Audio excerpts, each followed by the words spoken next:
బిల్లుపై ప్రస్తుతానికి ప్రధానమంత్రి నరేంద్ర మోడీ మాట్లాడుతూ ఉన్నారు. లైవ్ లో చూద్దాం. कि नए कृषि सुधारों के बाद कृषि मंडियां समाप्त हो जाएगी तो वो किसानों से सरासर झूठ बोल रहा है। साथियों, बहुत पुरानी कहावत है कि संगठन में शक्ति होती है। कृषि सुधार से जुड़ा दूसरा कानून इसी से प्रेरित है। आज हमारे यहां 85% से ज्यादा किसान ऐसे हैं जो बहुत थोड़ी सी जमीन उनके पास है। किसी के पास 1 एकड़, किसी के पास 2 एकड़, किसी के पास 1 हेक्टर, किसी के पास 2 हेक्टर, सब छोटे किसान हैं। छोटी सी जमीन पर खेती करके अपना गुजारा करता है।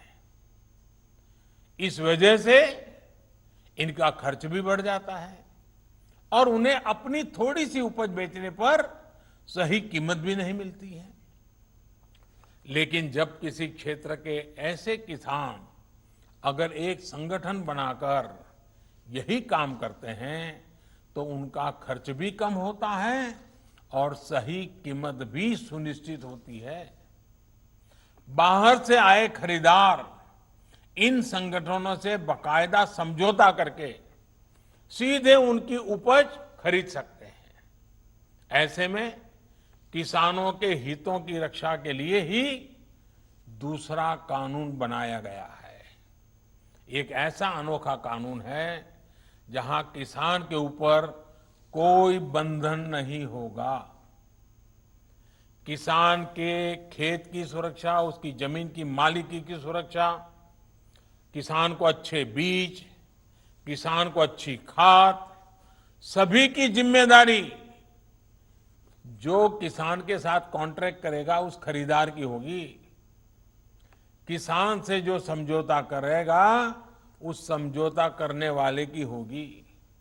साथियों, इन सुधारों से कृषि में निवेश बढ़ेगा, किसानों को आधुनिक टेक्नोलॉजी मिलेगी, किसानों के उत्पाद और आसानी से अंतर्राष्ट्रीय बाजार में पहुंचेंगे।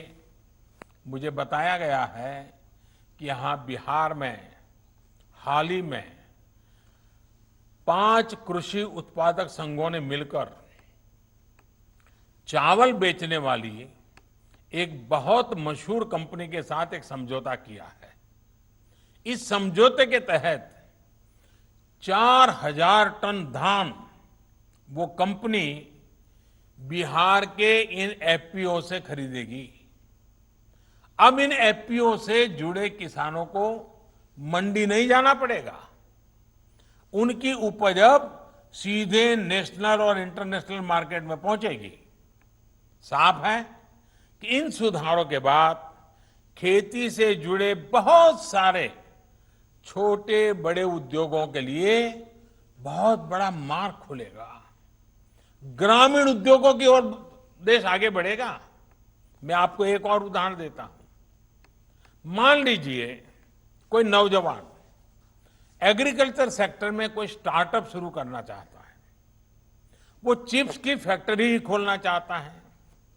अभी तक ज्यादातर जगह होता यह था कि पहले उसे मंडी में जाकर आलू खरीदने होते थे, फिर वो अपना काम शुरू कर पाता था।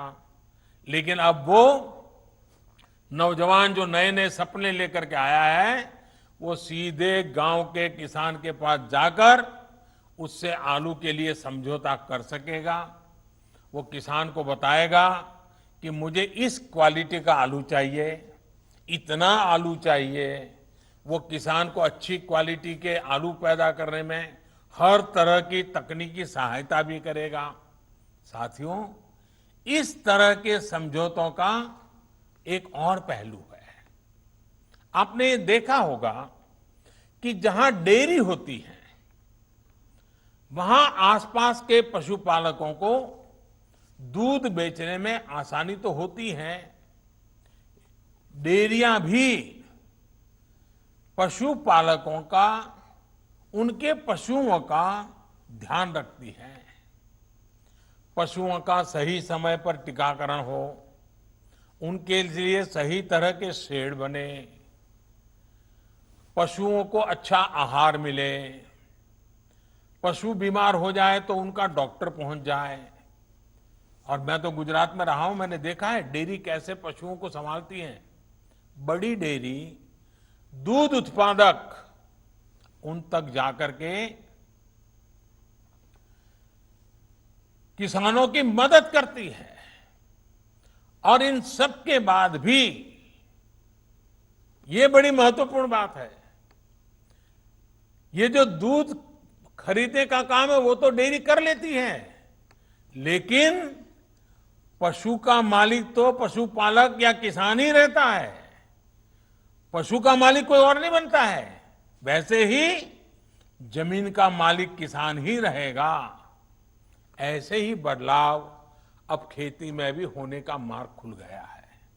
साथियों, ये भी जग जाहिर रहा है कि कृषि व्यापार करने वाले हमारे साथियों के सामने एसेंशियल कमोडिटी एक्ट के कुछ प्रावधान हमेशा आड़े आते रहे हैं।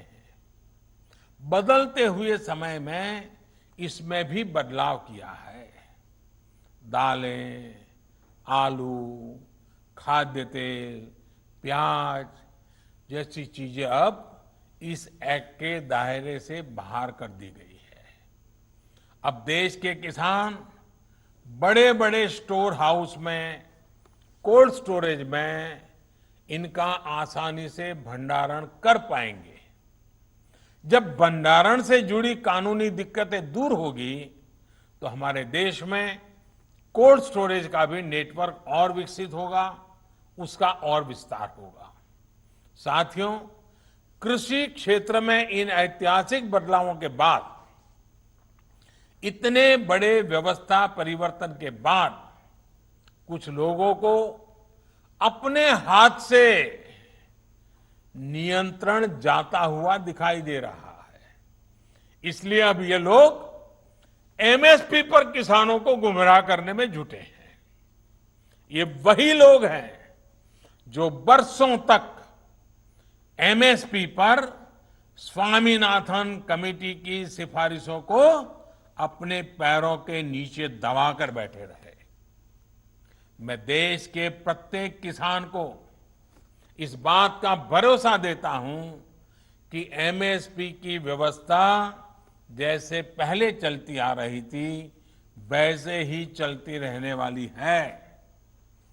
इसी तरह हर सीजन में सरकारी खरीद के लिए जिस तरह अभियान चलाया जाता है वो भी पहले की तरह चलते रहेंगे।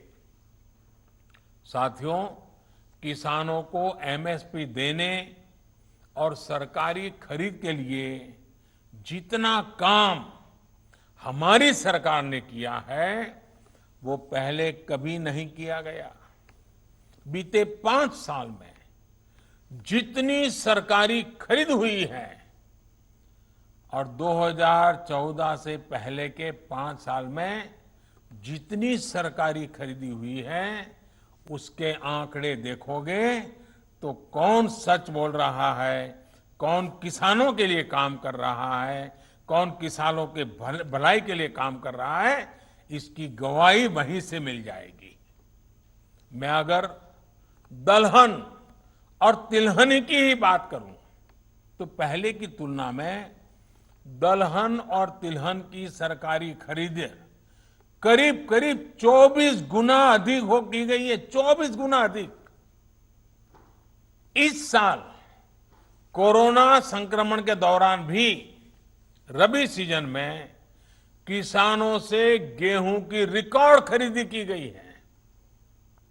इस साल रबी में गेहूं, धान, दलहन और तिलहन को मिलाकर किसानों को 1,13,000 करोड़ रुपए एमएसपी पर दिया गया है।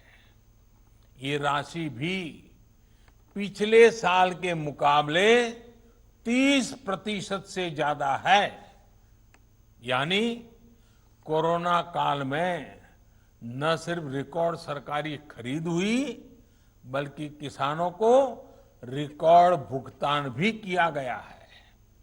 साथियों, 21वीं सदी के भारत का यह दायित्व है कि वो देश के किसानों के लिए आधुनिक सोच के साथ नई व्यवस्थाओं का निर्माण करे। देश के किसानों को, देश की खेती को आत्मनिर्भर बनाने के लिए हमारे प्रयास निरंतर जारी रहेंगे और इसमें निश्चित तौर पर कनेक्टिविटी की बड़ी भूमिका तो है ही। अंत में एक बार फिर कनेक्टिविटी के तमाम प्रोजेक्ट्स के लिए बिहार को, देश को बहुत बहुत बधाई देता हूं और मैं फिर एक बार आपसे वही आग्रह करूंगा कि हमें कोरोना से लड़ाई लड़ते रहना है, हमें कोरोना को पराजित करके रहना है, हमने हमारे परिवार के हर सदस्य को कोरोना से बचाना है और इसके लिए जो भी यम नियम तय किए गए हैं उनका हम सब ने पालन करना है। कोई एक उसमें छूटछाट लेता है तो फिर मामला गड़बड़ हो जाता है। हम सब ने पालन करना है। मैं फिर एक बार मेरे बिहार के प्यारे भाइयों बहनों को बहुत बहुत धन्यवाद देता हूं। नमस्कार।